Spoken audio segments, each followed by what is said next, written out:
قربانی کیا، ہمارے پاس تو اضافی شے وہی دینے کو تیار نہیں. جب آپ تیار ہی نہیں تو سودا ہی نہیں کرتے، آپ نکلے ہی نہیں میدان میں، تو حاصل کیسے ہو؟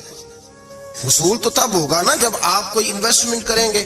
تو آپ انویسٹ ہی نہیں کر رہے تو بھائی آپ نے پودا ہی نہیں لگایا تو پھل کیسے ملے؟ قربانی نہیں دی تو وہ درجہ کیسے ملے؟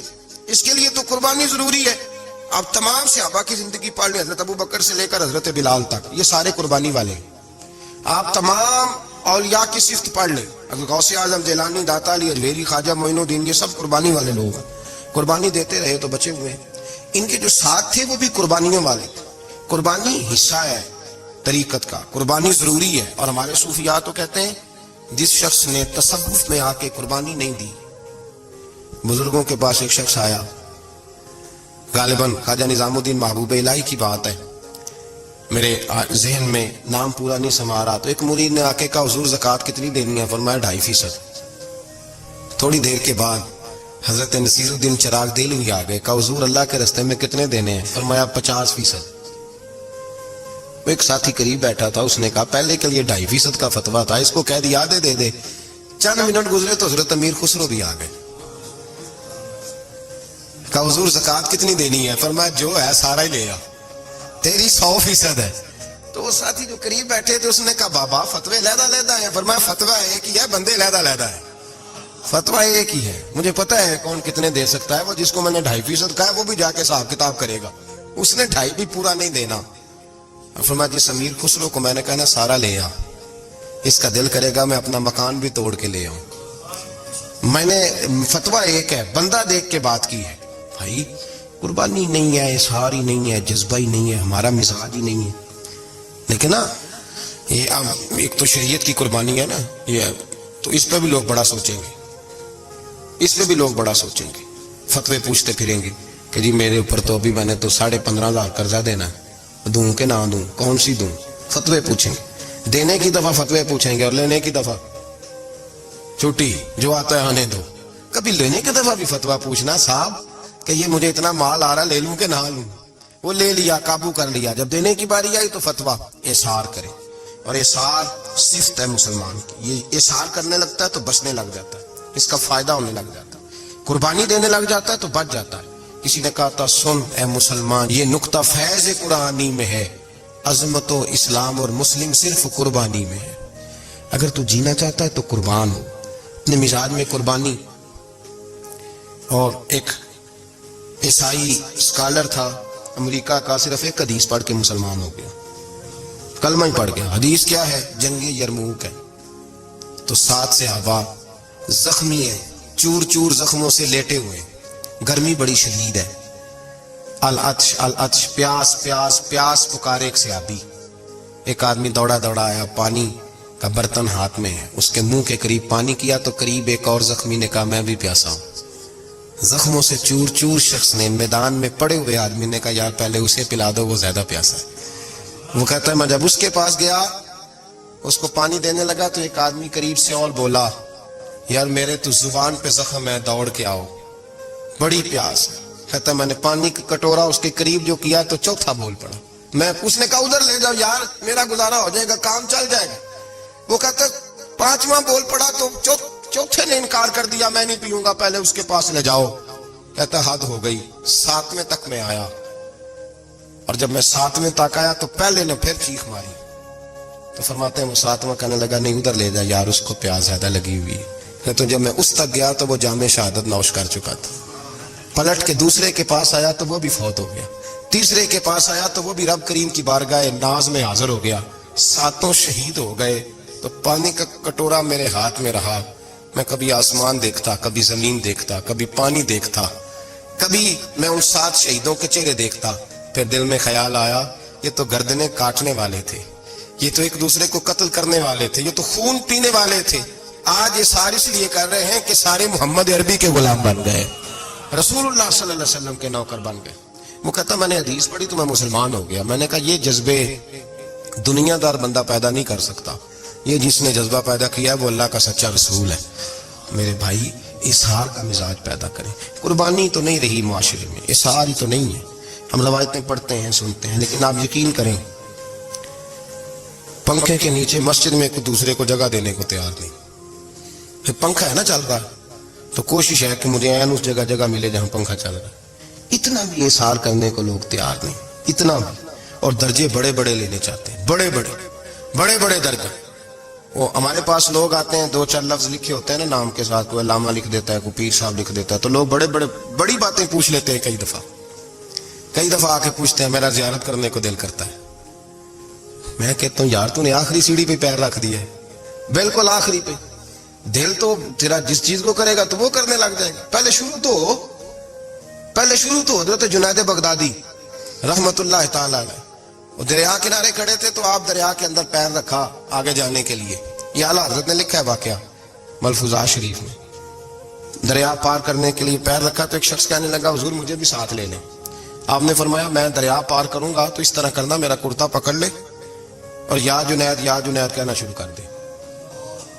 یا جنید. اس پہ فتویٰ بھی لگ جاتا ہے, پر کیا کرے, مسئلہ تو صحیح ہے نا. تو پیر میرا پیچھے سے کرتا پکڑ لے, یا جنید کہہ. وہ کہتا ہے پیر رکھا نا حضرت نے پانی میں, تو میں بھی پیچھے. تو حضرت جنید بغدادی کیا کہتا ہے, یا رحمان یا اللہ, یا رحمان یا اللہ. وہ خود یہ پڑھ رہے ہیں اور مجھے لگایا یا جنید پہ. کہتے ہیں دریا میں وہ بھی چلنے لگے تو میں بھی, یوں لگا جیسے پکے فرش پہ چل رہے ہیں. کہتے ہیں تھوڑا سا گزرا تو میں نے کہا بابا خود یا رحمان یا اللہ کہہ رہا ہے اور مجھے یا جنید پہ لگایا ہوا ہے, تو چلو میں بھی یا رحمان یا اللہ پڑھتا ہوں. کہتے ہیں میں نے یا رحمان یا اللہ کہا تو میں ڈوبنے لگ گیا, دریا میں ڈوبنے لگا. تو حضرت فرمانے لگے تجھے کہا نا یا جنید کہہ. کہتے پھر یا جنید کا, تو پھر اوپر آ گیا. تھوڑا اور جا کے اب شیطان باز تو آتا نہیں, الذی یوسوس فی صدور الناس, یہ جاتا تو دل تک ہے نا, باز تو آتا نہیں. دن میں 36 دفعہ تو مشورہ دیتا ہے کہ سیدھی نماز پڑھو, یہ کس چکر میں لگ گئے, روز تو تقریر کرتا ہے. کہتا پھر دل میں وسوسہ آیا, تو پھر میں نے جا کے کہا کہ یہ مجھے خود یا رحمان یا اللہ اور میں یا جنید. پھر میں نے کہا یا رحمان یا اللہ, تو پھر ڈوبنے لگا. کہتے ہیں بابے نے پکڑ کے نکالا, کہا چپ کر کے یا جنید کہہ, اگر پار جانا ہے تو یا جنید کہہ. کہتے کنارہ آ گیا تو میرے دل میں خود ہی تھی, وسوسہ تھا کہ بابا تو یا رحمان یا اللہ کہے تو ترے, میں کہوں تو ڈوبے. میرے دل میں وسوسہ تھا. اللہ والے ادھار تو رکھتے ہی نہیں نا, جو بات دل میں آتی ہے وہ بیان پہلے کر دیتے ہیں. ادھار تو ہے ہی نہیں ان کے ہاں. وہ تو کہتے ہیں تجھے بولنے کی گنجائش ہی نہیں دیں گے, تیرا سوال دل میں ہوگا, جواب ہماری زبان پہ ہوگا. یہ تو چکر ہی نہیں نا, بالکل کوئی کھاتا ہی نہیں. رب کریم کا بندہ تو بات ہی وہ کرتا ہے جو کو دل میں لے کے آتا ہے. فرماتے ہیں جیسے ہی میرے دل میں یہ وسوسہ تھا, حضرت جنید بغدادی رحمت اللہ تعالی علیہ باہر نکل گئے تو پلٹ کے میری طرف دیکھا اور مسکرا کے فرمانے لگے بیٹا جنید تک تو پہنچ لے, اللہ تو ابھی بڑی دور ہے. ابھی جنید تک تو پہنچ جا, ابھی تو جنید تک نہیں پہنچا, ابھی تو میرے تک تو پہنچ جا, اللہ تو ابھی بڑی دور ہے. ڈائریکٹ ہی وہاں تک جانے لگا ہے, شروع تو ہو ابھی. تو یہاں لوگ سیدھا جا کے کہتے ہیں زیارت کرنی ہے. مجھے ایک صاحب کہنے لگے جی میں نے ایک پیر صاحب کے بارے میں سنا ہے, ان کی بیعت ہوتے ہی بندے کو نبی پاک کا دیدار ہو جاتا ہے. میں نے کہا ٹھہر جا ذرا, اس کو بھی کہہ بریک پہ پیر رکھے, بیعت کرتے ہی دیدار ہو جاتا ہے. یہ کوئی لوٹ سیل ہے؟ زندگی گزر جاتی ہے انسان کی, مر جاتا ہے, اور جس کو حضور کا دیدار ہو پھر بچ جائے, پھر قائم رہے, پھر اس کی زندگی نہ بدلے, پھر اس کا دنیا سے کوئی تعلق رہ جائے. یہ پوچھ ابو بکر صدیق سے جنہیں دیدار ہوا تھا, جب دیدار ہوا تو یار رہا ہے, باقی کوئی شے بھی نہیں رہی, پھر محبوب رہے اور کچھ بھی نہیں بچتا. تو وہ کس طرح کا ہے جو دیدار بھی کراتا ہے اور پھر کہتا جاؤ دکان بھی کھول لو جا کے؟ یہ کیسی بات ہے؟ وہ ایک منزل ہے, وہ اپنی جگہ پہ آ کے آتی ہے. اور یہی بہتر ہے کہ پردوں میں وہ پردہ پوش رہے, وہ اگر پردے اٹھا دے تو کسے ہوش رہے, پھر مشکل ہو جاتا ہے معاملہ, مشکل ہو جاتا ہے. تو بھائی یاد رکھیں, قربانی دینا سیکھیں, احسان کرنا سیکھیں اور صفر سے شروع کریں. زندگی میں ہم لینے کے چکر میں پڑ جاتے ہیں تو نقصان اٹھاتے ہیں. عقل کے گھوڑے کم دوڑائیں, محبت کے ساتھ عمل زیادہ کریں, دماغ کا استعمال کم کریں اور عمل زیادہ کریں, زیادہ عمل کریں, ورنہ شیطان تو نماز بھی نہیں پڑھنے دے گا. وہ تو کہے گا کہ جناب چلو ٹھیک ہے اللہ نے معافی کر دینا ہے, وہ تو کچھ بھی نہیں کرنے دے گا. دماغ کا استعمال کم کریں اور عمل زیادہ کریں, جد و جہد زیادہ کریں, اظہار کریں, قربانی کریں, اپنی زندگی میں کریں, کسی کے لیے کچھ اظہار کریں, کسی کو کچھ دیں. یہ جو ہم اولاد کے لیے قربانی دیتے ہیں نا, تو یہ قربانی نہیں ہوتی, یہ لالچ ہوتا ہے, یہ سودا ہے. پتہ ہے آپ کو, یہ سودا ہے. ہم بچپن میں ان کی خدمت کریں گے, یہ بڑھاپے میں ہماری خدمت کریں گے, تو یہ تو تجارت ہے, یہ کوئی اصول نہیں. میرے بچے بڑے ہو گئے تو مجھے خیر صلی اللہ, یہ تجارت ہے بھائی, یہ تجارت ہے, یہ قربانی نہیں, تو تجارت ہے. یہ آپ جو کر رہے ہیں یہ تو کمیٹی ڈال رہے ہیں آپ, اور چونکہ نیت یہ ہوتی ہے خدمت کی تو پھر نصیب والوں کو خدمت ملتی ہے, قسمت والوں کو ملتی ہے. ورنہ بچے کہتے ہیں ابا جی ٹھیک ہے آپ نے ہماری خدمت کی تو سارے کرتے ہیں, آپ نے کنڈوں کی تھوڑی کی ہے چھٹی. آپ وہاں بیٹھیں, چائے ملے گی وقت پہ پہنچے گی, لیکن آپ مداخلت نہ کریں کسی چیز کے اندر, تجارت نہ کریں, اظہار کریں, قربانی کریں. ہمارے صوفیاء یہ کہتے ہیں اولاد سے بھی توقع نہ کرو خدمت کی, نہ توقع کرو, بس یہ کہو کہ میرا رب مجھے بڑھاپے. دیکھیں نا نبی پاک صلی اللہ علیہ وسلم نے دعا مانگی, اے اللہ ارذل العمر ہونے سے بچا, عمر کے اس حصے سے بچا جس میں دوسروں پر انسان بوجھ بن جاتا. دعا مانگ. تو یہ لالچ بھی نہ کبھی زندگی میں رکھیں کہ میری فلاں آدمی خدمت کرے گا, یہ لالچ بھی برا ہے, اس پر بھی توجہ نہ کریں. اپنی دنیا آپ پیدا کر اگر زندوں میں ہے, سر آدم ہے, ضمیر کن فکاں ہے زندگی. یاد رکھیں ہوش آنے سے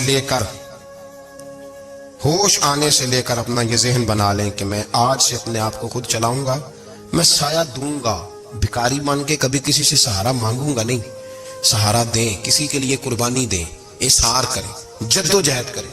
جو چیز آپ کے بس میں ہے وہ تو ہے, جو بس میں نہیں اس میں بھی کوشش کرنے کی آپ کوشش کریں, تگ و دو کریں. قربانی سے انسان سنور جاتا ہے, بن جاتا ہے. اللہ تبارک و تعالی ہمیں سنورنے اور بن جانے کی توفیق عطا فرمائے.